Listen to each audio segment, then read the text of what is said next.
Hello, Dave here with emergencyprepguy.com. I appreciate you stopping by. Today's video is a very important topic. I can't stress that enough, especially with all of the international news that's going on. And that we're going to be talking about how to protect your home, your vehicles, all your electronic devices in case of an EMP attack. If we ever get invaded by a foreign enemy, the experts pretty much unanimously say that almost for sure we're going to be hit with an EMP. But an EMP is basically, it's a nuclear weapon that's detonated by an enemy, several miles way up high in the atmosphere, 1 to 3 over the United States.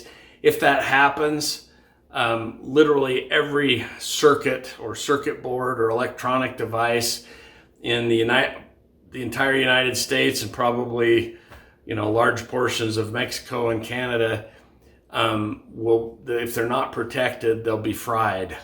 That means cell phones won't work, laptops won't work, your cars won't run, electronic devices in your house, anything that has a computer chip won't run. Any unprotected portion of the electrical grid that's in cities, if they're not protected, they will be down, which is why you need to have backup power as well. I've known about this, that this was not just a threat, but a very real possibility for decades. And so I've been studying EMPs for a long time. And it used to be, if you wanted a vehicle that ran after an EMP, you had to have a pre-computer vehicle, like a 1970s vehicle. But now there's a company by the name of EMP Shield, which I'll put the link or picture of it right there, a unit that you have, that you wire that, it's super simple, into your vehicle, and it's been tested by the military and found effective against an EMP. So if an EMP, your vehicle will still work. They make units also for your house. And if you have a solar power backup system, solar panels and backup battery system for your house, you'll have to get extra units for those. I'll show you mine here later in this video. And if you would have told me, matter of fact, when I first heard about EMP Shield, I thought there's no way that this little box is going to protect. But like I said, it's been tested, by the military. And I think two things that made me feel the most confident about it is, one, when I watched a video on YouTube of the founder of EMP Shield explain the science and the technology behind it. I understood what he was saying. It made logical sense, especially the fact that it was tested by the military. Anyway, that gave me a lot of confidence in it. But probably the thing that convinced me the most was their main customers are police departments and military departments, both for their vehicles and buildings, to get them protected against an EMP. So this is the real deal. This is important information for people to understand. And so when you have a unit on your house, every electrical system in your house is protected. Any electronic devices that are plugged in to an outlet at the time of the EMP are protected. If you have, like I have, backups, solar panels and backup solar battery system and so forth, they make a separate unit that you need to wire into your backup solar panels, system.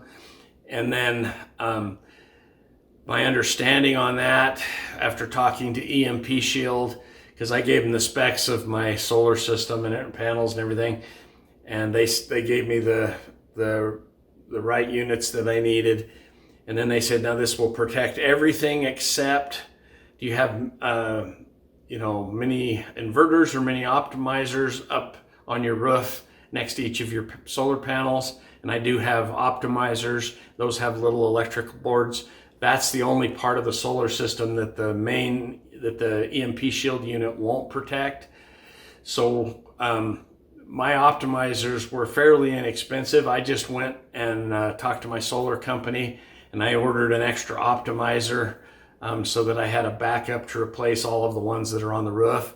So should an EMP go off, my solar system, backup battery and the whole system and the panels and everything will work. Just those optimizers will be bad. I'll just have to jump up on the roof and replace each of the optimizers, because I've got backups of those, and I'm going to show you how to protect electronic devices that aren't plugged in using really high quality Faraday bags that have also been tested by the military.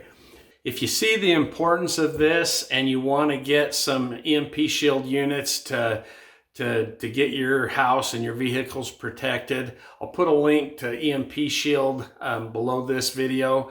It is an affiliate link. If that bothers you, just I don't care. Just Google EMP Shield, but get yourself protected.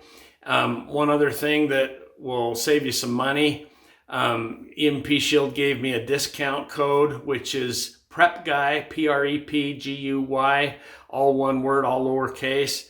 If you use that discount code, it'll save you $50 a unit. So like I have, 2 units for our vehicles, 1 for our house, and 2 for our solar system. So first, what we're going to do is let's run outside. I'm just going to show you really quick. I'm not going to tear my electrical panel apart. I'm just going to show it to you as I talk about it for a second. There's lots of videos online that show you how to install these. I'm not an electrician. I just hired an it's only like 3 wires. It was really easy for him to do. I probably could have done it myself, but I just hired an electrician, had them do it. And then, I'll also show you the one on my solar system. The ones in my vehicles, I did a video and showed you how I showed you the process of installing one of those. I did that myself. That was real easy in my pickup. I'll put a link up here, and also I'll put a link to the video down in the description below that will show you, so you can watch the video if you want to, of me installing an EMP Shield in my truck, and I walk you through the process. Again, that's one you can do yourself, super easy. So let's go out, see the electrical panel, and then once we do that, we'll come back here and I'll show you this stuff in here. Okay, right here is the 2 EMP Shield units that protect my whole solar system and the backup battery. That's the backup battery there.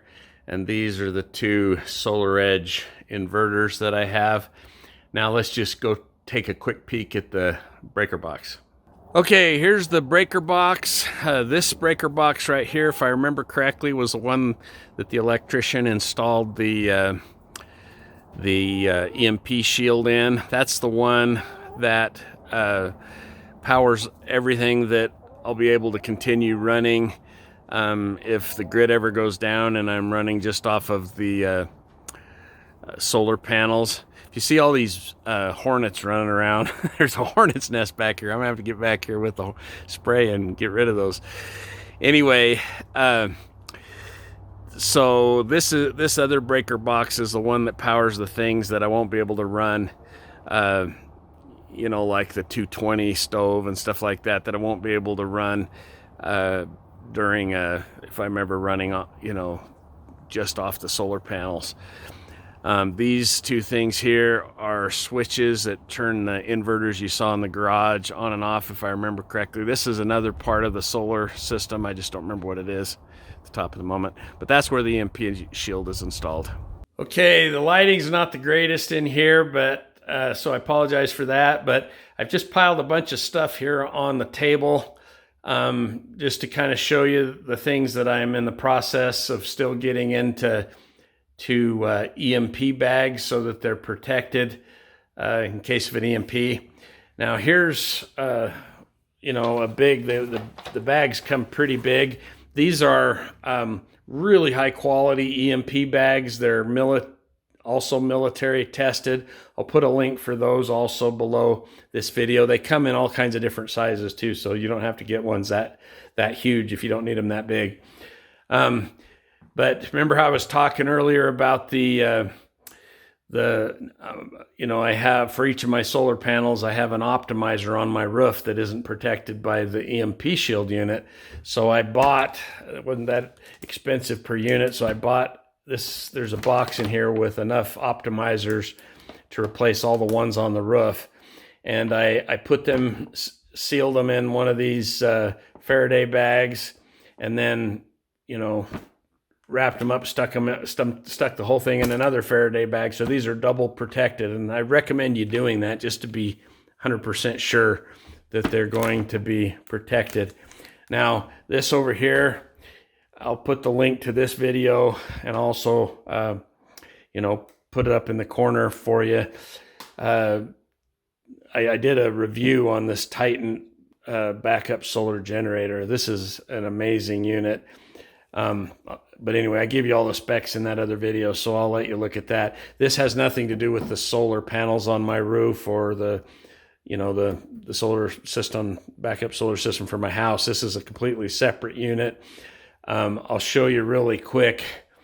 And excuse all the stuff I have piled on these panels in my garage, but I will show you right here. You can see I've got 20 of these 100-watt solar panels that I can set up in my backyard so that's in addition to the solar panels that I have on my roof.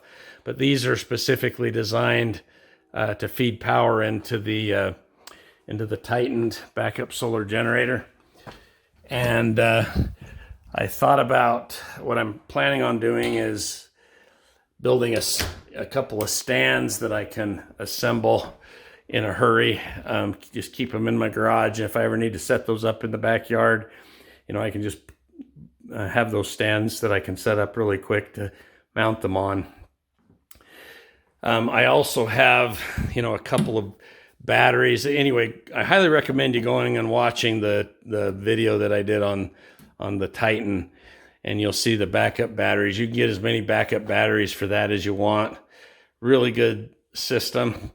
It won't run everything in your house, but it'll run all the essentials. So anyway, and then this is a charger for the Titan, so that I can also charge the batteries from the AC outlet in the house. And that's an electronic device. I've got to get it protected in a Faraday bag. Here are just these two things are a couple of backup pumps. If you've seen my video that I did, I'll link that below in the description too, where I did the automatic watering system. This is the pump that circulates the water for the winter automatic watering system that I set up. And I just want to have backup pumps for that. And so they're going to be protected in a Faraday bag. This is a charger that charges the Titan out of the cigarette lighter in the car. You can see down here, this is for my freeze dryer. I ordered an extra electronic board for, there's two of them in my freeze dryer, so I got backups of both. So I need to get those protected. This is just a Geiger counter that I ordered, a backup battery. Over here I've got a bunch of flashlights, different emergency preparedness electronic things. But I'm going to be getting some sort of ham radio or satellite phone or something like that. You'll want to keep those in a Faraday bag too, so that they are sound and function after the event of an EMP. Okay, well, I hope you got some benefit out of that. I hope you got a little bit of a sense of urgency. Please, like I said, share this information with your friends and your loved ones. And again, thank you for watching the video all the way to the end. Appreciate it. And we'll talk to you in the next video.